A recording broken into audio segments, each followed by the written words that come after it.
Nous sommes les démocrates du Bénin. Chers compatriotes, je voudrais vous présenter une bonne fête célébrant le 65e anniversaire marquant l'indépendance de notre patrie commune. Et cette fête, je la mets sous le signe de la protection du Père Céleste, Dieu notre Créateur. Et je pense qu'elle va bien se dérouler dans la cohésion, la concorde nationale. Et je comprends vos soucis, et naturellement, en évoquant les faits qui ont mis à épreuve notre vivre ensemble, avec les privations des libertés fondamentales, le non-respect des droits de l'homme à un moment donné de notre histoire, particulièrement depuis 2016. Ce qui est regrettable, c'est à l'occasion, de la mise en œuvre de notre démocratie, surtout en matière de gouvernance électorale, pour la plupart. Mes chers compatriotes, je voudrais vous rappeler qu'aucun de nous ne saurait priver nos concitoyens de ses pensées, ces concitoyens qui sont encore en prison. Vous les connaissez. Je ne peux pas oublier ma fille, Rekia Madougou, la ministre, qui a servi la République avec dévouement, de même que le professeur Joël Aïzo, un grand professeur de mérite, et qui ne mérite pas sa place là où il est en ce moment, parce qu'il a toujours contribué à la formation d'un certain nombre de nos concitoyens et qui aujourd'hui assume encore des responsabilités au sein de la République. J'ai bon espoir que le président de la République, Patrice Talon, saura dans son message nous apaiser et surtout prendre cette décision de leur donner la liberté. Je ne veux pas oublier non plus mes chers compatriotes qui sont en exil. Ça fait bien des années maintenant, toujours pour des raisons politiques. C'est des hautes personnalités qui ont servi la République avec dévouement et qui, pour des raisons politiques, se sont vus éloignés ou empêchés de rentrer dans leur pays. Je pense que c'est le moment d'ouvrir le ciel et pour qu'ils viennent et qu'ensemble, nous puissions nous retrouver dans la concorde nationale. Mes chers compatriotes, je ne vais pas oublier non plus les dernières arrestations. Je pense que le jeune Julien Kandé ne mérite pas sa place là où il est en ce moment. C'est un garçon de 34 ans, un surdoué, et par ça sous sa plume. C'est pourquoi j'ai toujours demandé au président Patrice Talon son pardon et de libérer ce garçon pour qu'il retrouve sa famille. Naturellement, je ne vais pas terminer ce chapitre avec tout en regrettant ce qui s'est passé ces derniers jours avec l'arrestation de Sosumpé, un autre journaliste d'investigation depuis la Côte d'Ivoire. Mes chers compatriotes, je pense que c'est le moment de marquer un arrêt et de donner le sentiment ou d'être convaincus que nous devons vivre ensemble et naturellement travailler pour la restauration de notre démocratie, le respect des droits de l'homme, le respect des libertés fondamentales. Je crois que par la grâce de Dieu, nous allons y arriver.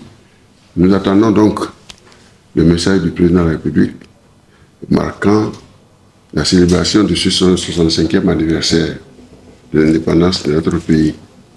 Chers compatriotes, je reviens maintenant à l'événement qui nous a réunis ici ce matin avec les députés du parti LD, le groupe parlementaire, et en présence également des hauts responsables, les vice-présidents et autres responsables au sommet du parti. Nous sommes ici parce que le moment est venu pour que nous puissions, pour que le parti puisse rassurer le peuple béninois. Rassurer, c'est-à-dire sa capacité à créer les conditions de paix profonde pour les élections qui s'annoncent. Le parti a affirmé sa détermination à prendre part à ces élections générales. Mais ceci dans la paix, dans la concorde, dans la transparence, dans la sécurité de tous. Et dans ce cadre que, conformément aux dispositions légales, eh bien, les députés du groupe parlementaire sont venus confirmer leur engagement, je dis bien leur engagement, à mettre à la disposition du parti leur parrainage.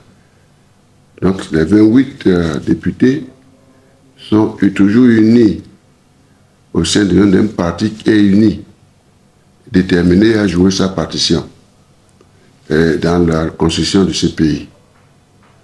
Nous sommes à un moment difficile, c'est pourquoi nous tenons vraiment à réaffirmer nos compatriotes qu'il n'y aura pas de fissure au sein du parti, au sein de son groupe parlementaire, pour que nous puissions répondre à votre attente.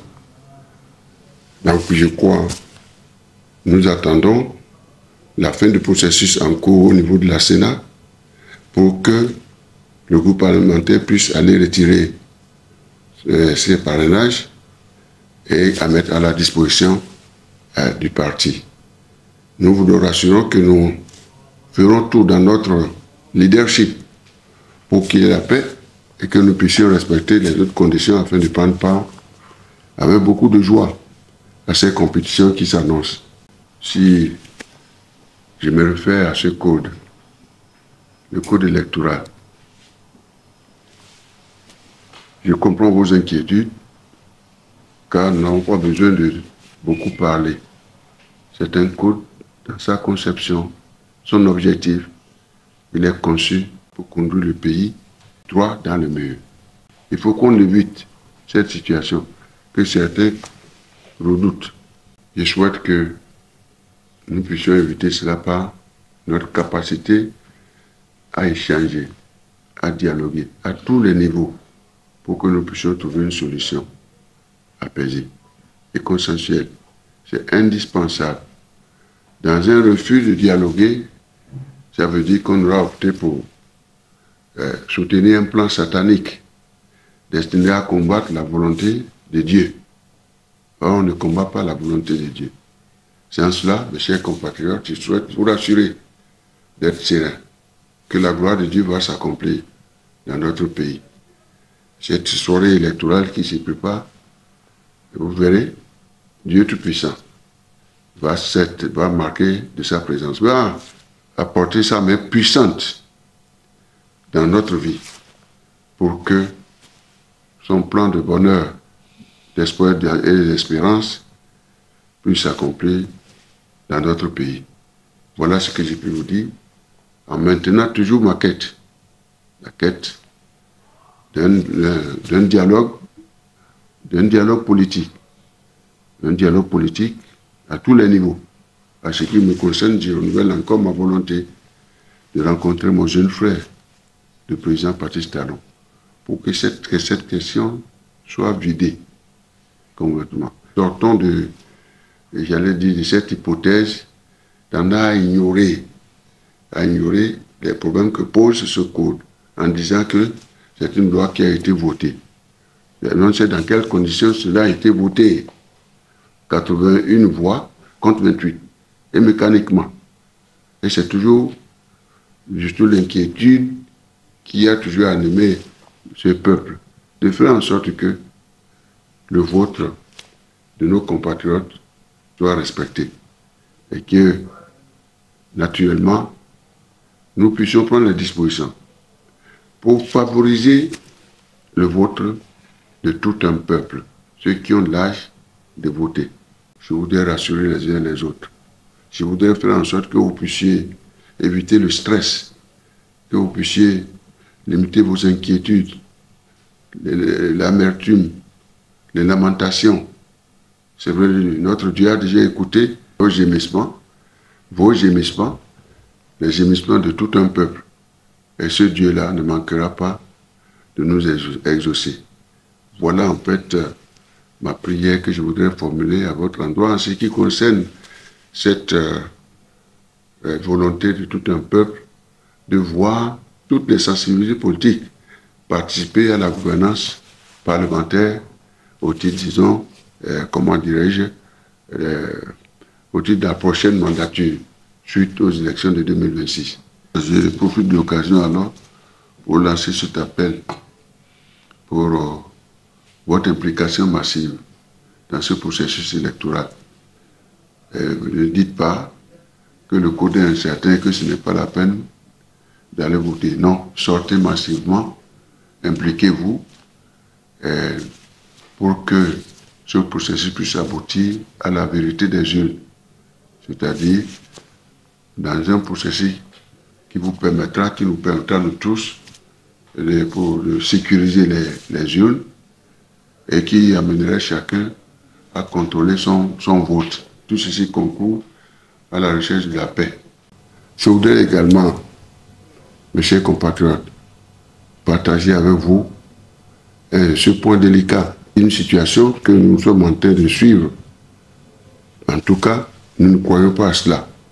L'éventualité d'un parlement monocolore, c'est-à-dire des élections sans le parti Les Démocrates. Je n'y crois pas tellement à cela. Si vous en prenez cela, je considère que ceci n'est pas possible. Nous sommes entrés dans une phase où les uns et les autres ont compris qu'il faut absolument organiser des élections inclusives et transparentes et sécurisées. Ceci est important parce que lorsqu'on voit le passé, on a constaté que les difficultés que nous avons eues découlent des exclusions. Les exclusions électorales sont toujours difficiles dans une nation comme la nôtre. Je ne pense pas que de telles situations puissent encore se renouveler. Au nom de Dieu Tout-Puissant. Donc, LD ira aux élections et nous ferons tout pour que LD puisse siéger au prochain Parlement qui sortirait des élections de janvier 2026. Mes chers compatriotes, ceci est important. Ça me permet alors de vous rappeler avec beaucoup de respect. Et mon cri de cœur, que tout le monde puisse venir dans LD. Tous, venez, pour que LD puisse prendre part à cette compétition. Sans LD, aujourd'hui, dans ma lecture, eh bien, ça veut dire que nous allons directement à ce Parlement monocolore que nous ne souhaitons pas de nos voeux. Et vous savez très bien ce que le drame que nous avons vécu suite au premier Parlement, je ne me souviens pas, je crois, suite aux élections de 2019, les élections monocolores de 2019, avec ce cortège de malheurs qui nous a accompagnés. Donc, elle doit prendre pour le législatif de 2026 et à la présidentielle d'avril 2026, mes chers compatriotes. Et LD le fera grâce à vous, naturellement grâce à Dieu et grâce à vous. Il dit bien grâce à vous. C'est pourquoi je demande votre adhésion populaire pour ce parti. Je vous le propose parce que j'estime que, à mon avis, c'est le meilleur chemin. La rupture sous la présidence de mon jeune frère, le président Patrice Talon, vient de terminer ses 2 mandats conformément à nos dispositions constitutionnelles. Et par à cela, le parti d'opposition, LD, qui joue un rôle important au sein de notre opposition. Et ceci d'ailleurs même dans le partenariat des autres formations politiques de l'opposition, qui sont prêts aujourd'hui à créer les conditions d'une alternance démocratique, pacifique dans notre pays. Les élections donc auront lieu et LD est prêt à gouverner le pays. Ne vous inquiétez pas, LD a toutes les ressources possibles, mais pas naturellement les diligences liées à la restauration de notre démocratie et de la paix dans notre pays, c'est-à-dire attaché au dialogue politique dans notre pays. le dialogue politique. Le dialogue politique est indispensable. Le souhait également le dialogue démocratique, le dialogue économique, le dialogue social, le dialogue sécuritaire pour approfondir notre vie ensemble.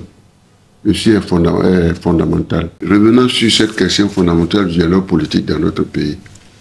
Je voudrais remercier mon jeune frère, le président Patrice Talon. Je viens de me rendre compte qu'il pense encore à moi, ancien président de la République, puisque à l'occasion de cette rencontre qu'il a organisée au Palais de la République, il a rappelé à cette jeunesse, c'était nécessaire que lui et moi, en tout cas il a pensé à moi, en disant qu'on se voit et qu'on se parle. Bon, il faut que je restaure la vérité. Est-ce que la grâce de Jésus me pousse à la repentance? La repentance, c'est que je ne dois pas pécher. Mentir, c'est pécher. Ça fait un moment que nous sommes retrouvés avec mon jeune frère et moi. Un bon moment. Ça remonte à des mois, à des mois, à des mois. Peut-être j'ai souvenance que nous nous sommes retrouvés au Palais de la République pour discuter des questions du code. Je ne veux pas oublier cette rencontre qui s'est déroulée au Palais, mais je pense que le président s'est déjà repenti. À cette occasion, il a dit que le pardon peut être une erreur. Et je crois que voilà, le peuple entier, la République et l'opinion internationale ont retenu dans quel cadre cette rencontre a eu lieu. Malheureusement, c'était la dernière. Sauf erreur de ma part, et je me souviens également que, revenant de cette mission de médiation du Niger, mon cher papa, le président ne sait pas lui donner ce groupe. Lui et moi, nous sommes allés au palais pour le rencontrer et lui restituer les résultats de cette rencontre avec le président Tchani du Niger. Bon, je crois que ça date de juin 2024. Hein. Je crois qu'on ne s'est plus revu. Et du point de vue des entretiens, il faut que je parle de ces détails. C'est très important parce que nous vivons un moment difficile dans notre pays. Hein? Je crois au niveau des informations mutuelles qu'on se donnait, naturellement, en ce qui me concerne, j'ai toujours envoyé des SMS pour souhaiter la paix dans le pays, souhaiter qu'ils prennent des dispositions pour libérer ceux qui sont encore en prison, rappeler ceux qui sont en exil et ceci créer des conditions propices à la paix dans notre pays, laquelle est indispensable pour le développement que nous appelons de tous nos voeux. Mon dernier SMS que j'ai envoyé, je crois, remonte à l'occasion de l'arrestation du jeune Julien Kansou. C'est à cette occasion que j'ai envoyé ce message demandant pardon au président Patrice Talon. Moi, mais naturellement, encore une fois, je suis encore écœuré avec la situation qui concerne Sossou Mpoué, arrêté en Côte d'Ivoire. Également, j'ai profité de cette occasion pour que tous soient libérés, puissent se retrouver dans leur liberté. Chers compatriotes, voilà, je pense que le président pense en moi à relancer ma volonté de relancer lui et moi ce dialogue politique. C'est indispensable. Entre lui et moi, je vais peut-être élargir, sans exagérer, avec les anciens présidents et lui, pourquoi pas le président Dieudonné Soglo, et moi nous trois. Pourquoi ne pas élargir? Et c'est à ça que j'ai pensé en janvier dernier, en 2025, j'ai profité de l'occasion pour aller souhaiter mes vœux de nouvel an à la plupart des anciens présidents des institutions de la République, mis en place en 1990. J'ai pu le faire et je les remercie de m'avoir reçu tous. Et je leur ai lancé cette idée de la mise en place du forum des anciens présidents de nos institutions pour que nous puissions échanger sur la situation politique dans notre pays. Ceci consoliderait la paix. Et naturellement, cela serait bienvenu également avec cette nouvelle donne qui est en train de secouer la République et de menacer les limites de notre territoire national. Je pense naturellement au djihadisme qui aujourd'hui met à mal notre paix. Nous avons besoin d'une union sacrée, mes chers compatriotes, pour faire face à ces défis. Les défis sont nombreux, vous le savez, je ne veux pas mettre à les énumérer. Les défis de la paix, comme je l'ai dit, les défis de notre démocratie, les défis de la stabilité du pays, de notre stabilité constitutionnelle de notre pays, les défis de la sécurité, le défi de notre vivre ensemble, le défi naturellement de l'éradication de la pauvreté, de la misère, afin que nous puissions accéder à l'avènement de la vie, j'allais dire, de l'abondance, la vie de l'abondance. Ceci se passerait bien. Mais je voudrais dire un mot sur cette histoire de stabilité constitutionnelle. Ici, c'est le décembre, ici, c'est le Bénin, mes chers compatriotes. Ne vous inquiétez pas.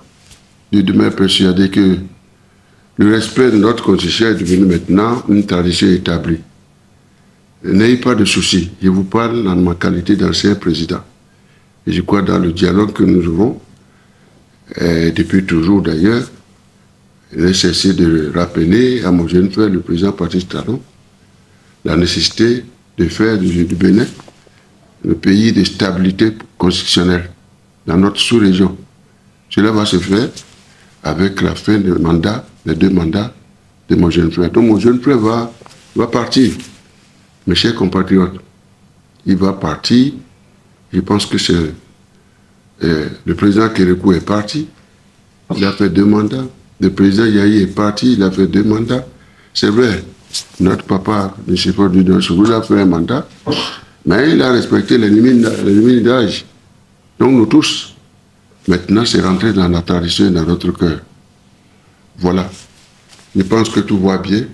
Ce que je n'ai pas dit la dernière fois, au moment où je vous parlais de l'engagement des députés à honorer, à jouer leur partition, en mettant leur parrainage à la disposition du parti, ils ont, à mon avis, m'ont fait part de leur détermination et de l'enseignement qu'ils ont fait de leur propre cœur en matière d'intégrité dans la gestion des affaires de notre pays, en matière de justice, en matière de droit et de cohésion nationale.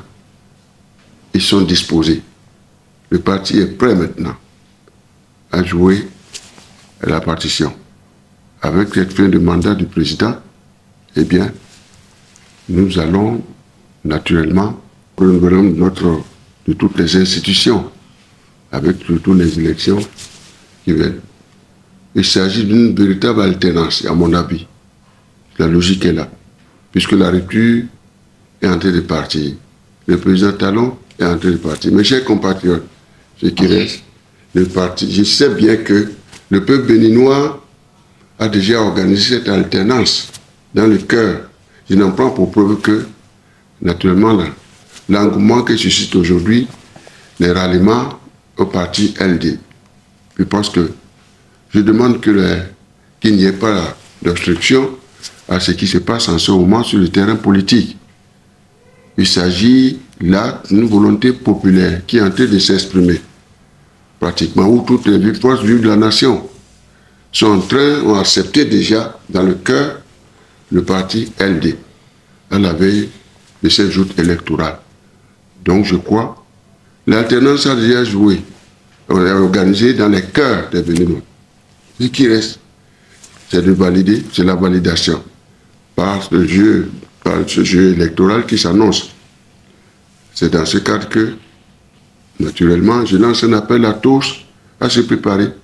Depuis le début, des dispositions à prendre et à respecter le cadre institutionnel de ces élections. Les consignes de l'ANIP, pour que tout le monde aille s'enrôler, que l'ANIP puisse prendre les dispositions pour enrôler nos populations en âge de voter, parce qu'il s'agit de donner la parole à ce peuple-là, au terme des 10 ans, marquant le mandat du président Patrice Talon. Donc, sortez-vous tous, mes chers compatriotes, chers jeunes, les femmes, mes chers mamans, je ne peux pas vous oublier de pareilles circonstances. Et je renouvelle également ce sentiment qui m'a toujours animé. Vous êtes toujours belle, très belle. Sortez, sortez, mobilisez-vous. Allez vous inscrire dans LD. Et tous, massivement, dans la paix, dans la discipline. Et l'esprit républicain qui a toujours caractérisé notre pays. Voilà le message que je tiens à vous envoyer à la veille de cette fête que nous respectons. Je pense, en dernière analyse, les hauts responsables du parti ont rappelé que dans le cadre de concertation, eh bien, il y avait des préalables s'agissant de la présence du parti et de ses démembrements aux festivités marquant le 65e anniversaire, notamment le défilé, particulièrement. Bien, je pense que nous attendons encore, et nous attendons le message du président. Mais le préalable, c'était que, franchement, pour que la fête soit belle, il faut la présence de toutes les filles et de tous les fils de ce pays. Donc, le parti LD, en accord avec les autres forces politiques, estime que si nos concitoyens ne sont pas libérés, si nos frères ne reviennent pas, eh bien, il sera difficile pour ce parti, disons, de marquer sa présence auprès des autorités nationales. Ce sera une occasion alors de lancer un appel à tous à la méditation dans la paix pour que, naturellement, nous puissions réfléchir et l'avenir, franchement parlant, de ce dialogue que nous appelons de tous nos voeux. Chers compatriotes, je vous souhaite une bonne fête de l'indépendance. Soyez bénis et louons Dieu. Je vous en remercie infiniment. Vive le Bénin. Nous apportons le son et où il y a le chat.